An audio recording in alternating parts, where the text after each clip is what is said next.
Hi, my name is Madhavan, and I'm going to talk about the concept of recorded votes and divisions in the context of what happened in the Maharashtra State Assembly in the confidence vote yesterday, that is the 12th of November 2014.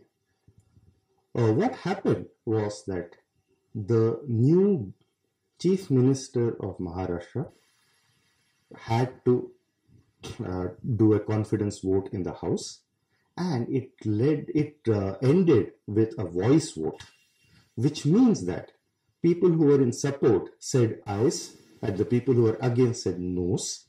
The speaker hears this and decides which side had a greater number of votes.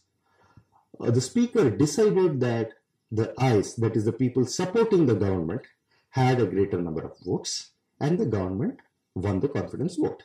This has been contested later by some of the opposition parties, but it looks like, as of now, that the government has won the majority support in the House. This leads us to a larger point, which is that we as citizens, and especially citizens of Maharashtra, for whom this government is formed, do not know exactly which members in the House supported the government, which members opposed, what was the exact number of majority, etc. Could this have been done better? Yes, there is a procedure which is available in both Parliament and all the state legislatures, which is that of a recorded voting, which is also called a division, by which currently the way it works is that when the voice vote ends, some member can demand that a division be done, at which stage the speaker calls for recorded voting, and then we have the detailed records of how each person voted upon. Why is this important? There are at least two different ways in which a recorded voting is beneficial to a strong democracy. One, citizens currently, in the case of a voice vote, do not know how the representatives, either be it MPs or be it MLAs, voted on any particular issue.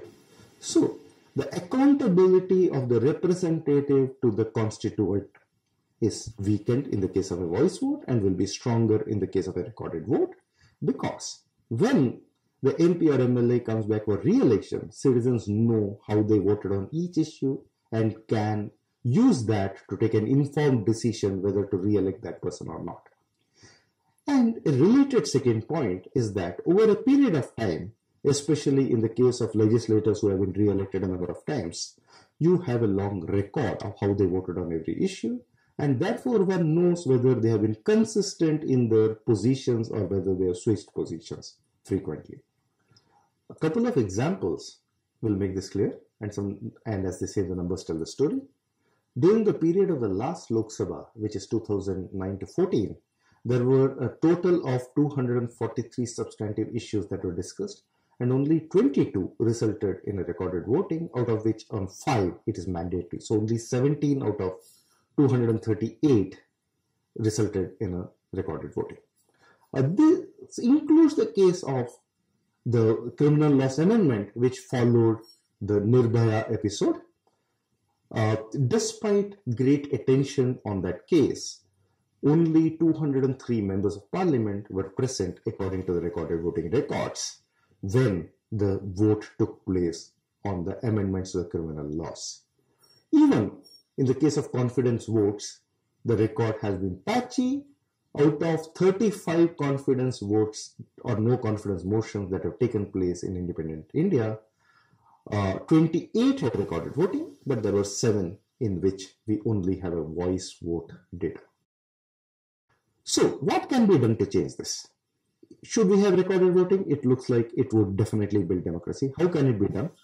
One, make a change in the rules, saying that the final vote of a bill or any motion should be through a division and a recorded voting.